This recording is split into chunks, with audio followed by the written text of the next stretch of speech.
Olá, louvado seja nosso Senhor Jesus Cristo, para sempre seja louvado, glória ao Pai, ao Filho e ao Espírito Santo, como era no princípio, agora e sempre. Amém. Caros irmãos e irmãs, paroquianos da nossa paróquia Nossa Senhora da Badia, Lagoa da Confusão, Diocese de Cristalândia, aqui no Tocantins, 21 de setembro, dia de São Mateus, apóstolo e evangelista. Peçamos a Deus que guie e ilumine a todos nós, que Mateus também nos abençoe.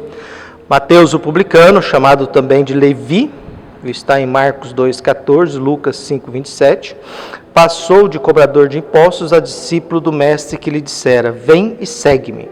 No seu evangelho, dirigido para a comunidade judaico-cristã, o Cristo se manifesta como o mestre e o fundador do novo Israel, que promulga a justiça nova do reino dos céus centrada no amor. É o evangelho da igreja constituída sobre a fé de Pedro, chamada a ser sacramento de reconciliação e de encontro entre Israel e todos os homens. Sua memória, a 21 de setembro, é feita pelo martirológico Jeronimiano desde o século VI. E o evangelho que nós temos é tirado de Mateus, capítulo 9, versículos de 9 a 13. Naquele tempo, Jesus viu um homem chamado Mateus sentado na coletoria de impostos e disse-lhe: segue-me. Ele se levantou e seguiu a Jesus. Enquanto Jesus estava à mesa em casa de Mateus, vieram muitos cobradores de impostos e pecadores e sentaram-se à mesa com Jesus e seus discípulos. Alguns fariseus viram isso e perguntaram aos discípulos: por que vosso mestre come com os cobradores de impostos e pecadores? Jesus ouviu a pergunta e respondeu: aquele que tem saúde não precisa de médico, mas sim os doentes. Aprendei, pois, o que significa: quero misericórdia e não sacrifício. De fato, eu não vim para chamar os justos, mas os pecadores. Palavra da salvação. Glória a vós, Senhor.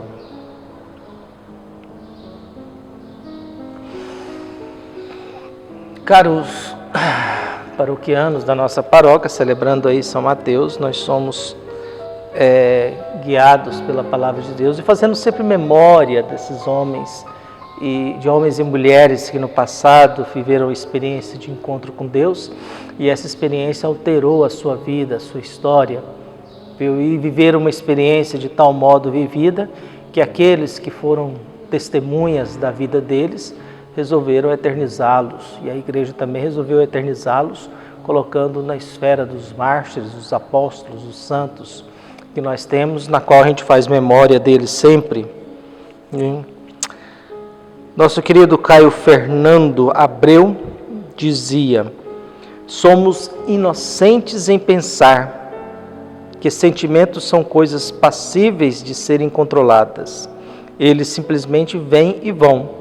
Não batem na porta, não pedem licença, invadem, machucam e alegram. É uma inocência a gente pensar que os sentimentos nossos são controlados. Nós não controlamos os sentimentos. Eles vão, vêm e vão, batem, entram sem pedir licença, eles chegam, nos alegram, nos machucam e nos alegram. Nós somos homens e mulheres movidos pelos sentimentos. E esses sentimentos, dentro de uma experiência de oração e de fé, vai moldando a nossa vida segundo aquilo que Deus vai nos ensinando através do seu Filho Jesus, que nós encontramos nos Evangelhos. Ao celebrar São Mateus, nós estamos falando de um homem que estava na coletoria de impostos. Eram considerados pecadores porque quem trabalhava na coletoria de impostos pegava os impostos e para servir o Império Romano. Então não estava trabalhando para o povo de Israel, estava trabalhando para o Império Romano, para sustentar aquela estrutura.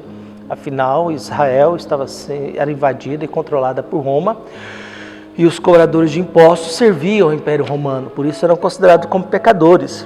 E não só isso, eles aproveitavam da autoridade que eles tinham, porque eles tinham o poder do exército, a força da polícia, do exército, dos soldados romanos para servi-los. Então, se alguém devia impostos, eles tinham autoridade de pedir que os soldados fossem lá e arrancassem o imposto daquela pessoa de um modo ou de outro. Então eles tinham poder de polícia no sentido de que a guarda romana, o exército, A polícia romana protegia eles. Então era um povo, seria você de um país servindo a outro para explorar o seu próprio país. Por isso eram considerados maus. Então Mateus é um homem que trabalha nesse mundo. Jesus o vê trabalhando e diz, segue-me. E ele larga tudo e o segue. Viu? Nesse convite, possivelmente Mateus é um homem que estava em busca de algo a mais. Ao escutar segue-me, quer dizer, eu vou atrás, e ao abandonar tudo, significa que isso que está sendo proposto é mais importante do que tudo aquilo que eu tenho. É essa que é a dimensão do seguimento. Vem e segue-me, significa se eu tenho coragem de deixar tudo aquilo que eu tenho, é sinal que isso é muito mais importante que tudo que eu tenho. Seguir Jesus. Qual que é a lógica, como que Mateus conhecia Jesus, como que Jesus conhecia Mateus, isso a gente não sabe. Mas sabemos que há este encontro, há uma identidade de um homem que trabalha e serve o Império Romano, e esse homem, por algum motivo, larga tudo e segue Jesus. Ao seguir Jesus, faz um jantar de despedida e chama seus amigos. Eu vou largar tudo, vou deixar de ser cobrador de impostos, não vou mais fazer isso, e vai fazer um jantar de despedida e chama seus amigos, e todos sentam à mesa. Então nós temos o primeiro momento, Jesus andando, Mateus trabalhando. O segundo momento, Jesus na casa de Mateus, sentado à mesa com pecadores, com cobradores de impostos e pecadores. Os amigos de Mateus que foram ali para o jantar de despedida.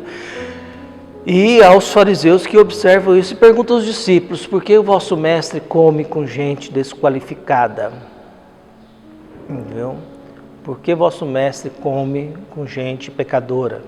Por que o vosso mestre dá atenção para esse tipo de gente?